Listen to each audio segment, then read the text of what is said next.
Почитувани гледачи, добре дојдовте во Урбаните вести.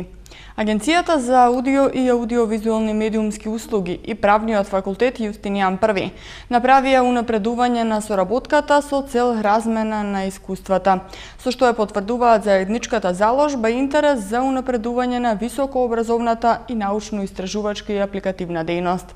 Со ова информација ги започнуваме денешните Урбани вести, а еве што следува во нив. ВИП е првата компанија во Македонија која го доби Манфор стандардот. Општина Ѓорче Петров апелира до граѓаните да не фрлаат отпад околу контейнерите. Остави го таблетот, симни се пред зграда, проект за враќање на маалскиот живот. Републичкиот совет за безбедност на сообраќајот на патиштата апелира: изморени не тргнувајте на пат. 20% од смртните случаи се од замор. Вечерва изложба на карикатуристот Јордан Попилиев и концерт на Дуо Скупи. ВИП е првата компанија во Македонија која го доби Манфор стандардот за спроведување практики што ги земаат предвид семејните потреби во управувањето со човечките потенцијали и овозможуваат рамноправно усовршување и унапредување. На денешното јавно представување на проектот Манфорс официјално се објави името на првата компанија што преку примена на политики кои што ги земаат предвид семејните потреби им овозможува на вработените баланс меѓу професионалниот и приватниот живот.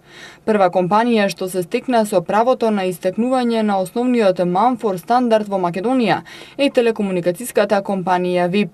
Телекомуникацијската компанија ВИП со тоа се обврзува на воведување на дополнителни мерки за подобрување на балансот меѓу приватниот и професионалниот живот на своите вработени и за еднакви можности за усовршување, унапредување и развој на кариерата, пошто ќе оствари право за стекнување на напреден Манфор стандард. Манфор стандардот е потврда дека OneVIP поседува стандарди кои што овозможуваат на вработените најдобри услови за работа во Република Македонија и најдобро место за нивниот професионален и личен развој. Од 1150 вработени, 48% од нашите вработени се жени, а додека од сите раководни позиции, менаџерски позиции, 45% се исто така жени. Мој личен предизвик и предизвик на компанијата е овој процент на учество на жени во раководните позиции во скора иднина да го направиме да биде над 50%. Она што нас не обврзува стандардот е да го одржиме ова ниво на грижа за вработените, на можност за унапредување на вработените, меѓутоа исто така и да направиме исчекор кон поголемо внимание кон жените и кон унапредување на нивниот и професионален и приватен живот. На пазарот на труд во Македонија има околу 45% жени, а просекот во Европската унија е 63,5 со тенденција до 2020 година да се зголеми на 75%.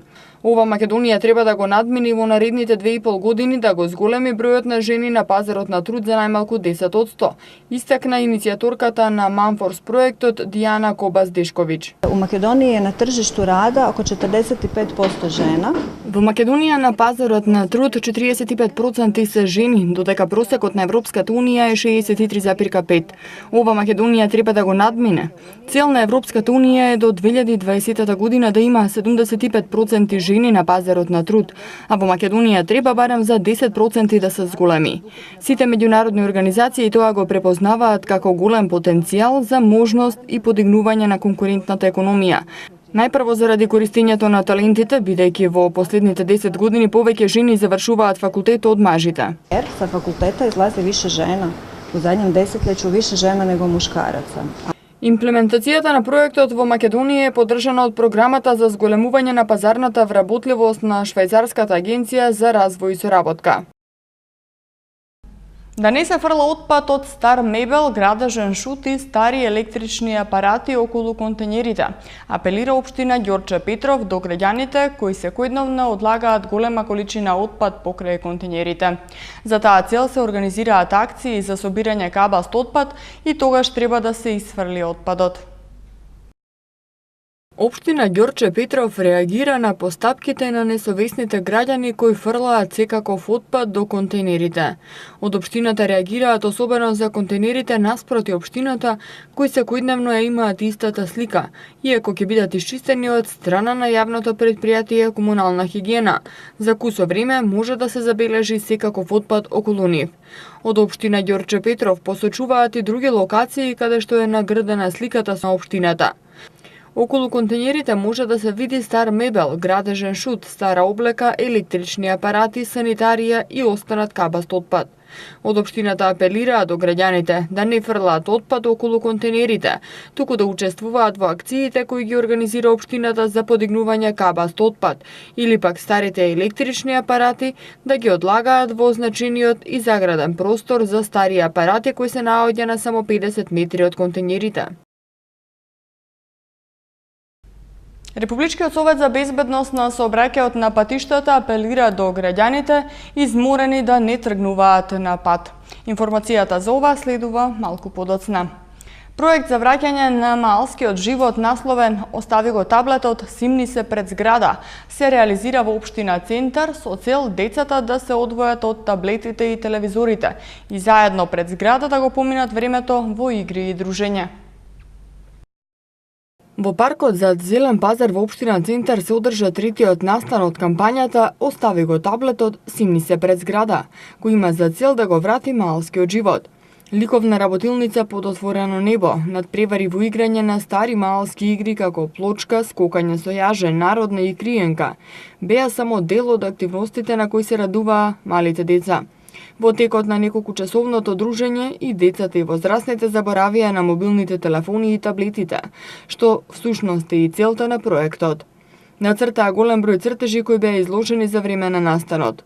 Овој проект ќе продолжи да се одржува на различни локации низ општина Центар, а покрај ликовни работилници ќе се организираат и театарски представи за деца, музички концерти. Ќе се научат најмладите да играат ластик, плочка, народна, граница, криенка, сервис и игри без кои не се можеше да се замисли маалскиот живот во Скопје, а денес се речиси целосно заборавени. Дел од активностите ќе имаат надпреварувачки карактер, а победниците ќе добијат символични награди. Републичкиот совет за безбедност на сообраќајот на патиштата апелира граѓаните кои се подготвуваат за напад да не тргнуваат изморени. Податоците покажуваат дека 20% од смртните случаи се од замор. Од Републичкиот совет за безбедност на сообраќајот на патиштата нагласуваат дека ниту еден кофеински производ не може да го замени добриот сон пред тргнување на пат. 20% од смртните случаи на патиштата се поради заморот на возачите. Затоа од Републичкиот совет за безбедност на сообраќајот на патиштата апелираат граѓаните добро да размислат пред да тргнат на пат, внимателно и навреме да го планираат своето патување, да прават 15 минути пауза на секој 2 часа ефективно возење и да не тргнуваат на долго патување ако се чувствуваат изморени. Ако се почувствуваат изморено, се препорачува да најдат соодветно и сигурно место за одмор, да направат куса пауза и да конзумираат кафе или друг кофеински производ во комбинација со освежителен пијалок или вода. Единствен начин за справување со заморот е добро спиење. Ниту еден кофеински производ не може да го замени добриот сон пред тргнување на пат, соопшти Републичкиот совет за безбедност на сообраќајот на патиштата. Краткиот одмор, како што се наведува, значи малку подоцна, но безбедно и одговорно пристигнување онаму каде што сте тргнале. Според РСБСП, младите возачи спаѓаат во посебно ризична категорија учесници во сообраќајот и особено за нив летото е најкритичен период кога е во прашање заморот и долгите патувања. Кои делови од Скопје утре ќе останат без електрична енергија ќе погледнете подоцна во вестите. Во рамки на Скопско лето вечерва се отвора изложба на карикатуристот Јордан Попилиев и концерт на Дуо Скупи. А од утре вечер па во наредните 10 дена во Сулијан од 21 часот ќе бидат прикажувани најнови филмски остварувања во рамки на Кафе Кино. Во галеријата Мала станица вечерва во рамки на фестивалот Скопско лето се отвора ретроспективна изложба за 50 години творештво на карикатуристот Јордан Попилиев. На факултетот за ликовни уметности Сулијан од 21 часот концерт ќе одржи дуо Скупи, составено од флейтистката Јета Старова Мехмети и виолинистот Ермај Мехмети. Тие ќе изведат композиции од проектот Македонски звуци 2, преработки на македонски стари песни и ора.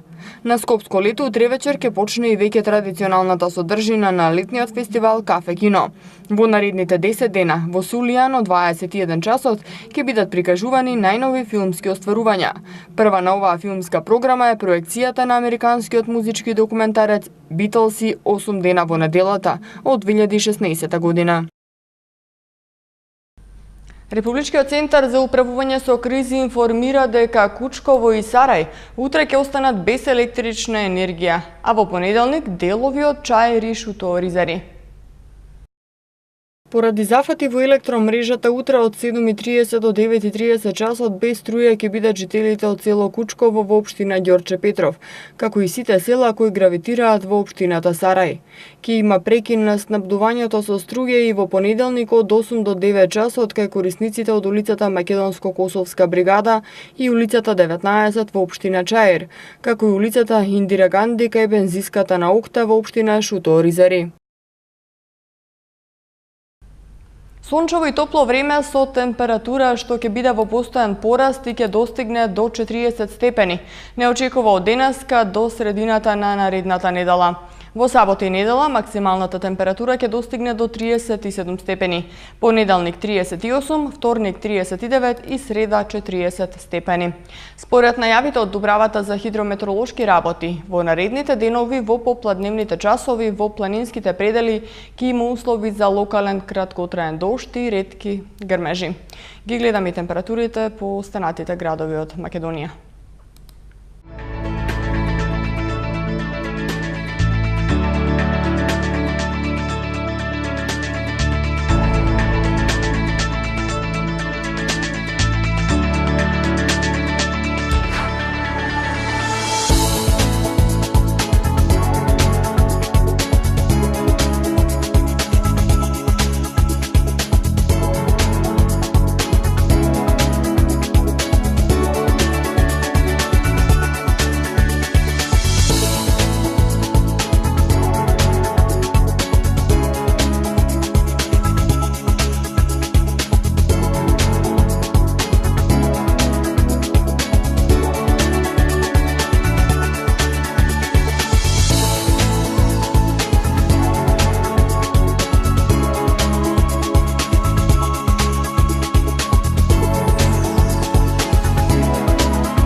Почитувани гледачи, тука е крајот на урбаните вести. mtm.mk е веб страната на која можете да најдете повеќе информации. Ви благодариме на вниманието, имајте пријатен викенд.